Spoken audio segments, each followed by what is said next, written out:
البدر يبرزها نجما يشع بأنوار وأنوار مبارك زوجها جاءت على என்னன்னா அப்படியே சோகமா உட்காந்துருவார். என்னன்னா நோம்பு வச்சிருக்காரு, படம் தூங்கிட்டே இருப்பான். என்னன்னா ஐயோ நோம்பு வச்சிருக்காரு, அவரு இந்த கடைக்கு நோம்பு வச்சிருக்காரு, நோம்பு வச்ச பையனும் ஐயோ நோம்பு வச்சிருக்காரு. என்ன இது, என்ன நோம்பு வச்சுட்டு உன்னை ரொம்ப பில்டப் கொடுக்க சொல்லி யாரும் சொல்லலை. சில பேர் தலையும் செய்ய மாட்டான், ஒரு மாதிரி அவுட்டேன்னு கிடக்கிறது, பார்க்கறதுக்கே பரிதாபமா, ஐயோ பாவம் இவன் சாப்பிட்டா பரவாயில்லையே அப்படிங்கிற மாதிரி. யாரும் சொன்னா அப்படி தூங்கிடணும், ஐயோ நோம்பு வச்சுட்டு தூங்குறாங்க, அவரை எழுப்பாதீங்க. என்ன நோம்பு வச்சுட்டா இப்படியே சோகமா இருக்கணும்னு சொல்லி கொடுத்தது யாரு? நோம்பு வச்சுட்டா இப்படியே ரொம்ப பில்டப் காட்டு. உங்களுக்கு நல்லா தெரியும், பத்ர் போர் ரம்ஜான்ல நடக்குது 17. நோம்பு வச்சுட்டு தான் பத்ர் நடந்தது. போருக்கு போறோங்கிறதுனால யாரும் பத்ர் அன்னைக்கு நோம்ப விடல. வாழை எடுத்துட்டு போய் வாழ்வா சாவாங்கிற களத்துல நின்று சண்டை போறதுக்கு நிக்கிறவங்க எங்க? இவன் கொஞ்சம் கடைக்கு போடான்னு அவன் நோன்பு வச்சுட்டு படுத்திருக்காரு. என்ன நோன்பு வச்சுட்டு படுத்திருக்காரு? அதனால நோன்பு வைத்தது என்பது சோகத்தையும் இயலாமையையும் இதையெல்லாம் வெளியே காட்டுறதா இல்ல. எத்தனை விஷயம் ஆச்சுங்க, என்னமோ ஞாபகத்துல இருந்தா போதும். ரமதான்ல அடுத்த ஒரு பெரிய விஷயம் இது. எங்க ஊர்ல எல்லாம் பெரிய விஷயம், உங்க ஊர்ல எப்படின்னு தெரியல. எல்லா பித்தனாவும் பள்ளிவாசல்ல தான் நடக்கும். எல்லா பித்தனாவும் நேரம் படுத்துக்க வேண்டியது பள்ளிவாசல்ல. அது மற்ற நாள்ல வரமாட்டாங்களா?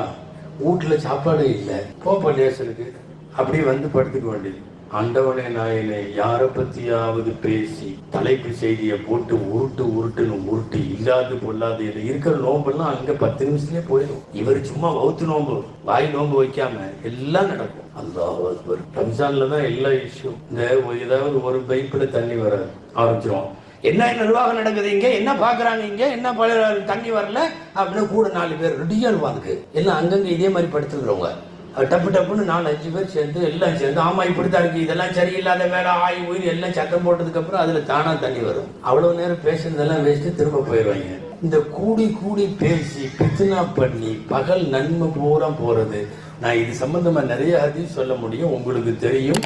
உங்களுடைய வயிறு மட்டும் காய போட்டு நோன்பு வைப்பதால் அல்லாஹ்வுக்கு எந்த பலனும் இல்லை. இது ஒரு ஹதீஸ். உணவையும் குடிப்பையும் மட்டும் நிறுத்துபவர்களை அல்லாஹ் அப்படியெல்லாம் எந்த தேவையும் இல்லாதவன். உண்மையாலுமே இந்த நோன்பு வைக்கிறதுல மற்ற மார்க்கம் தடுத்திருக்கிற காரியங்களை விட்டு தான் நோன்பு வைக்க வேண்டும். இதெல்லாம் ஒரு நோன்புல நம்மள்கிட்ட பரவலா நடக்கக்கூடிய விஷயங்கள். லாஸ்ட் விஷயம், இபாதத்துல இருந்தா நைட்டு முழிக்கலாம். சில பேர் ரம்ஜான்ல தராவி தொழுதுட்டு சகரு வரையும் உட்காந்துருவான். அல்லாஹ் அக்பர், அரட்டையா ஓடும். என்ன மாப்பிள்ளை தூங்கலையா? ரம்ஜான்ல போய் தூங்குவாங்களா? நீ வேற இல்ல. ரம்ஜான்ல திண்ணில உட்காந்து பேச சொல்லி எங்க சொன்னாங்க? சில பேர் அது என்னமோ தெரியல, சகர வரையும் முடிச்சிருக்கணும், நல்லா அரட்டை அடிக்கணும். அவங்க நினைச்சுக்கிறது என்ன தெரியுமா? அவர் இபாதத்துல இருக்காருங்க. இங்க பாருங்க, குர்ஆன் ஓதுறவங்க ரம்ஜான்ல முடிச்சிருக்கலாம், தொழுதுட்டு இருக்கிறவங்க முடிச்சிருக்கலாம், இபாதத்துல இருக்கிறவங்க முடிச்சிருக்கலாம்.